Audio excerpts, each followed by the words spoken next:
Hello. Hello everyone.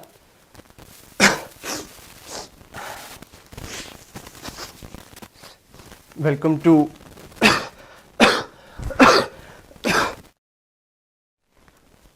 Hello everyone. How would you like if I start presenting this way?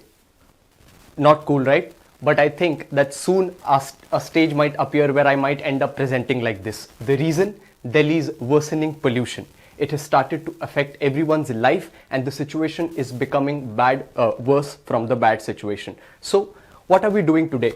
Welcome to today's special episode by SRIRAM'S IAS, where we take a deep dive into Delhi's pollution because the schools in Delhi have been shut due to the severe quality of Delhi's air pollution. So therefore, the point of making today's video is a little deeper one as well, where we not just intend to understand this problem of Delhi's air pollution, but this is also a video to raise intense awareness and a step towards campaigning more on how the Delhi air pollution issue is very severe and why we as citizens of not just Delhi but the whole country should take the problem of air pollution very seriously, because if this is the situation of Delhi right now, other cities of India which are on the same route as Delhi is not very far the day for them. So that is why this issue becomes very important, and in this special episode of Deep Dive today we'll analyze the issue of Delhi pollution.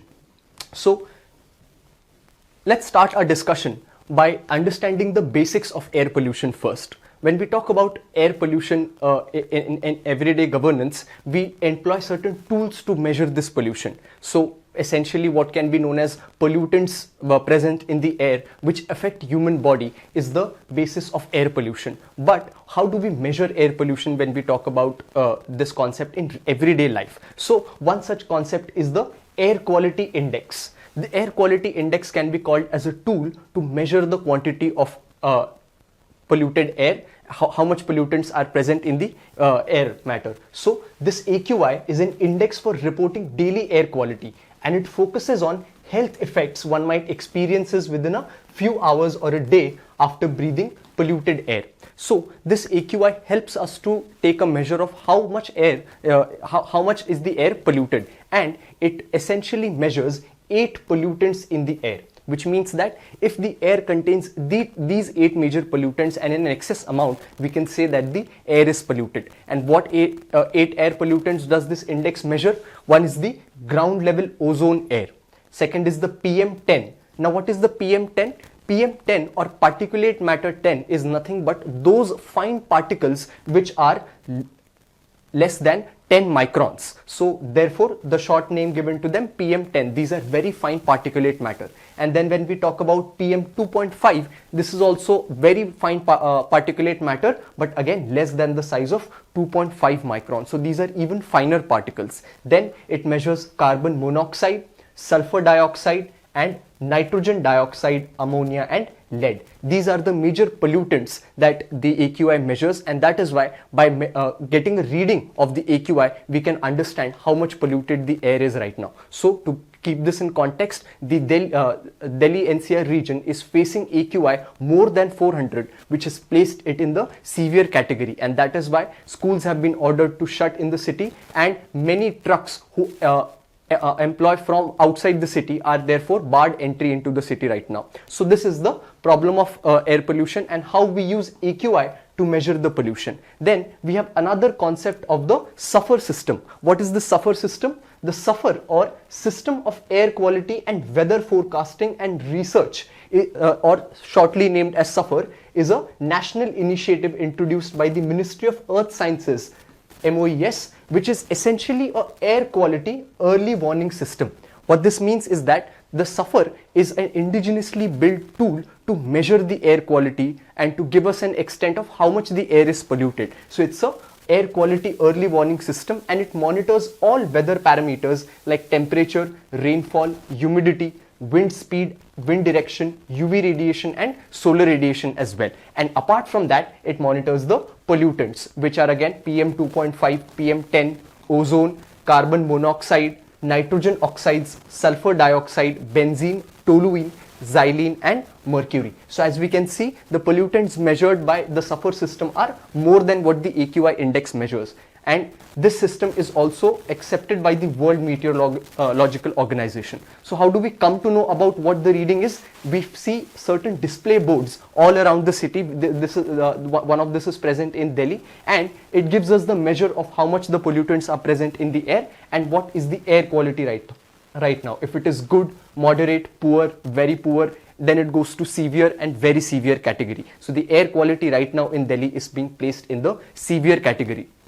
So this is the system with respect to what are the basics of air pollution. Now when we talk about air pollution in Delhi, what are the major reasons? Before we even talk about this issue, what are the major factors or reasons which exacerbate the pollution and which are responsible for pollution in Delhi? So let's look at what causes pollution in Delhi. The factors which determine pollution for Delhi are twofold. One are natural factors, which means that the geography of Delhi also plays a major role, and second are the anthropological or man-made factors, wherein the man-made activities or human-induced activities contribute their share to increasing Delhi's pollution. So let's understand how that happens. One is the weather system. So how does Delhi's weather and geography impact Delhi's pollution? So first part is Delhi's geography. Now Delhi, as we know, is in the northern Indo-Gangetic Plains region, and it is surrounded by Aravalli mountains. So therefore it is a place where the northwesterly winds which arrive from the Pakistan and Afghanistan region and easterly winds meet at a point, and therefore these winds bring along with them various pollutants, and this becomes a source why Delhi faces intense dust and intense wind from these sites. So one is the weather factor which is created. So we might ask the question that these winds are throughout the year. What happens in the winter itself? So the winters become a special case because of another geographical concept which we study in our basics. That is, when it is summers, we see that the air is coming, bringing pollutants along with it. But whenever the air is blowing in summers, we can say that the air is warm. And we know this basic concept that whenever the air is warm, it rises up because hot air rises up. So whenever it's summertime, this warm air rises, and that is why we at least see a flow of air, and the air does not get stagnated or situated at one place in the summertime. But in the winter time, things become different, where the air is not that warm and cool air is not able to rise up and it settles down. And that is why with the presence of fog in winters, the effect of pollution is more exacerbated in the winter times. So this is a major reason why weather and the geography also plays its role to exacerbate the pollution in the winter time. Then another reason is the wind speed, as we saw, which gets low in the winter time. Then the most talked about reason with respect to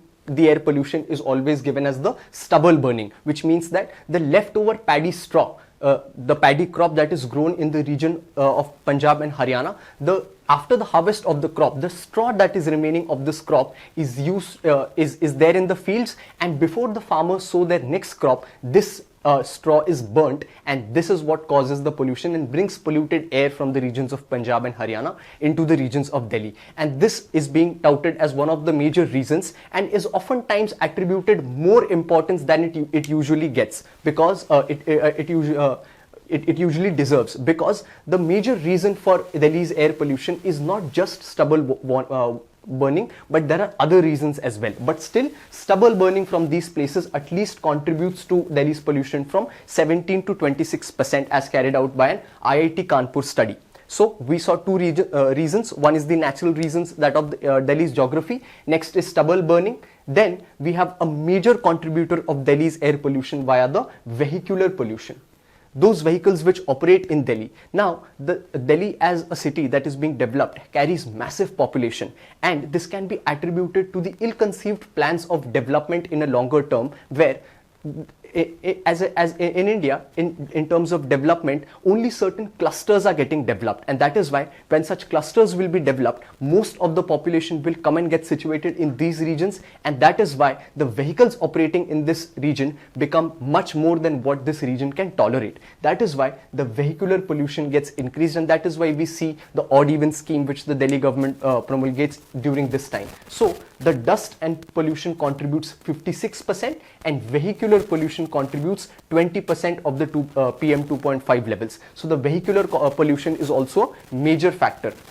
And then another major factor with respect to Delhi's air pollution are its industries and the coal-fired power plants. These power plants and industries, when they release their waste into the environment through either the gaseous form or solid form, are also a major reason to increase the pollution of Delhi. So here are our reasons. These are the major reasons why Delhi's air pollution increases, and we also understood why the pollution most definitely increases in the winter time. There are geographical reasons behind that. Now let's come to what effects does this pollution phenomenon cause. We need not mention, but it's important to see the gravity of Delhi's air pollution crisis, where today's Hindu article reads that no amount of exposure to air pollution is safe to babies at risk, and say the doctors, which means that no amount of air pollution can be said as a safe level, and doctors say that babies breathing this air is equivalent to smoking 20 to 25 cigarettes a day. This is how severe the air pollution is. So in order to understand the effects of pollution, there's a wonderful article by the Quint Media website, and we'll try to access the article and see the effects of pollution on human body. So this is an article which they've prepared, wherein they analyze which are the organs which are affected by air pollution, and the headlines already reads no organ is spared, which means that all kinds of organ that human body is carries important is affected by air pollution. So it says that the human anatomy is affected, wherein how does air pollution impact our body? It impacts our heart, because breathing the harmful air has increased the chances of cardiovascular diseases. So in the long run, pollution is believed to have inflammatory effects on the heart, causing chronic cardiovascular problems. Then it has an effect on the brain as well. Neurological effects are also seen with respect to air pollution, where mounting evidence suggests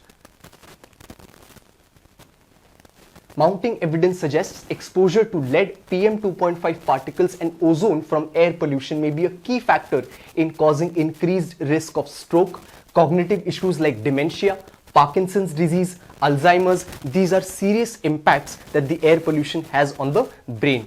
Then we don't just stop here, it also impacts other parts of the body, such as the heart, as we saw, and then lungs. In the short run, breathing in air pollutants can irritate your airways and may cause shortages of breath, coughing, wheezing, asthma episodes, and chest pain. The impact on lungs is very well known when we talk about air pollution, but prolonged exposure to these kind of pollutants can lead to lung damage, risk of bronchitis and asthma, particularly in children. So the brain, lungs, heart are vulnerable, but apart from that, the gut is vulnerable as well.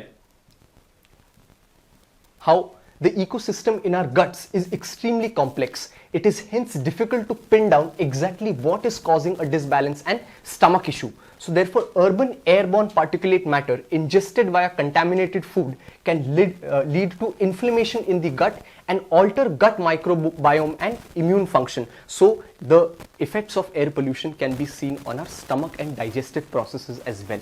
These are the major impacts which are said to have on the human body. And lastly, it also affects the reproductive health of women as well as men. So it is seen that in a major study that women exposed to air pollution are seen to be more infertile, and the cases of infertility in them are increasing in places of air pollution.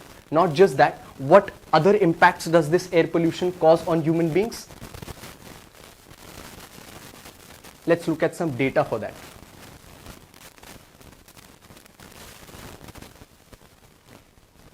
First is that 94% of the country's population lives in areas where the annual average particulate pollution level exceeds India's own air quality standard. So this is where we realize that the problem of air pollution is not of just Delhi's alone, but is of 94% of the total region of India. And that is why this problem is only going to expand for further cities. Then, when we talk about the pollution contribution with respect to different countries, so India takes the major share of contributing for 44% in terms of damage caused by air pollution. So India contributes, one can say, close to half of the impacts of air pollution, and that is why the deaths in India are also are as high as caused by air pollution. So these are the deaths caused in India, and a major share of a significant share, one can say, is taken by the air pollution causes. So this is the status with respect to what air pollution has effects on with respect to the human body, and how it is increasingly being led to long-term problems as well as fatalities. So this is the data with respect to Delhi's air pollution.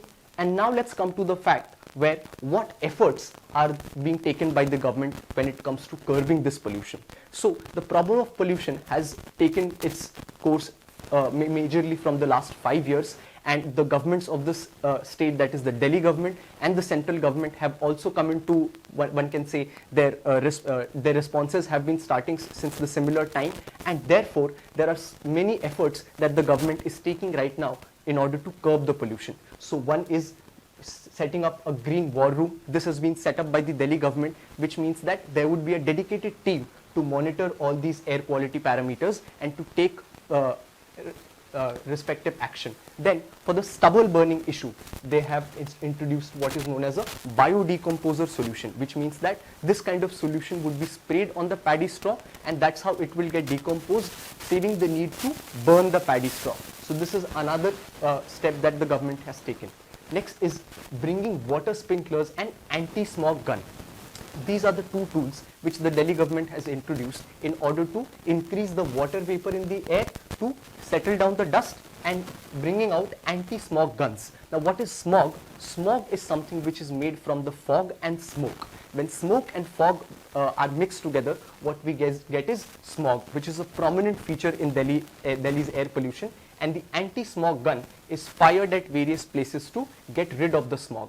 Then is monitoring the industry pollution. So as we saw, industry pollution is a major factor with respect to increasing Delhi's air pollution levels. So Delhi government has made a plan to monitor this pollution levels as well. Then for the citizens, it has taken out the requisiteness of PUC certificates or pollution control certificates. This would be required by the vehicles which are flying along in the city. Then the last step is of the graded response action plan. We've talked about this step. The graded response action plan is an elaborate measure of steps that should be taken by the governments, which was initially submitted to the Supreme Court by the Central Pollution Control Board, which is the nodal body to take care of these issues. This plan was submitted in front of the Supreme Court, and Supreme Court, at that time there was no government body which was governing air pollution in the city, and therefore Supreme Court instituted a body known as Environmental Protection Authority, or the EPCA.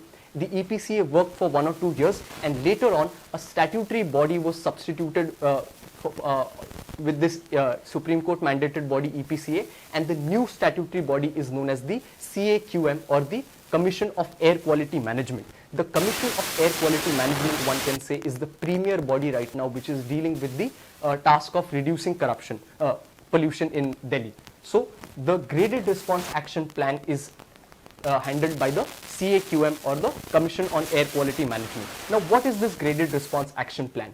The graded response action plan is a step-by-step procedure according to the level of air pollution in the city. So as high the level of air pollution, would the measures that would be taken by the government would also differ. So it depends on the AQI of the city. So if the AQI is poor, that is 200 to 300, certain measures would be taken by the government, such as stopping all construction and demolition activities, mechanized sweeping will take place, anti-smog guns would be issued, enforcing ban on open burning of waste, discoms to minimize power supply and encourage offices to start unified commute, or for employees to reduce traffic, and carpooling will help again reduce pollution. That is why this is the first stage with respect to the graded response action plan. Then the stage 2 is kicked in, where the AQI goes into very poor category, that is from 300 to 400 AQI. So what happens in this particular stage? The stopping use of diesel generator sets except for essential and emergency services. So all the diesel generators which are operated in the city are stopped. The coal firewood in tandoors is also stopped, and enhance parking fees to discourage private transport, and augment CNG and electric bus and metro services, again to ensure carpooling and public transport facilities. Then comes stage 3. This is the current stage which is active in Delhi's air pollution governance, where the AQI enters severe category and certain strict measures are taken, such as not allowing the vehicles which are from outside the city, especially the diesel trucks, to enter into the city, ban on construction and demolition activities. State governments in the NCR may impose restrictions on BS3 petrol and BS4 diesel four-wheelers. So that's what's happening right now. And the schools are also shut in this stage. That is why we see a shutting off of the schools as well for brief time. Then last stage is the stage 4, where the air quality goes beyond the severe category. And here again, more stringent measures are taken. So this is the graded response action plan, and through it we saw as to what efforts are being taken by the Delhi government and the national government with respect to curbing this issue. But are these things enough? One can simply analyze if these steps are enough or not by seeing the results that are in front of us. The results are simply not there. The Delhi's air pollution is ever increasing, and the problems are only going to increase for the people of the city. That is why there are many challenges which exist. The other day we saw as to how there are many issues plaguing the bodies, such as the CPCB and the state pollution control boards, where they are plaguing with inefficient staff. Their chairman does not have a long and fixed tenure. They are understaffed in their departments. And the major issue when it comes to air pollution governance, many experts which have an opinion say that the major problem is of the interdependability on various stakeholders, and therefore there is no one person to take care of everything, and the jurisdiction or the authority with respect to them is very scattered, and that is why this issue is not being able to tackle very rightly. So these are some of the points which we saw with respect to Delhi's air pollution. We come to end of this, today's discussion. Do let us know how you liked this episode of ours and this experiment of ours, and special thanks to the graphics and articles presented by these newspapers, and we end this discussion today. Thank you.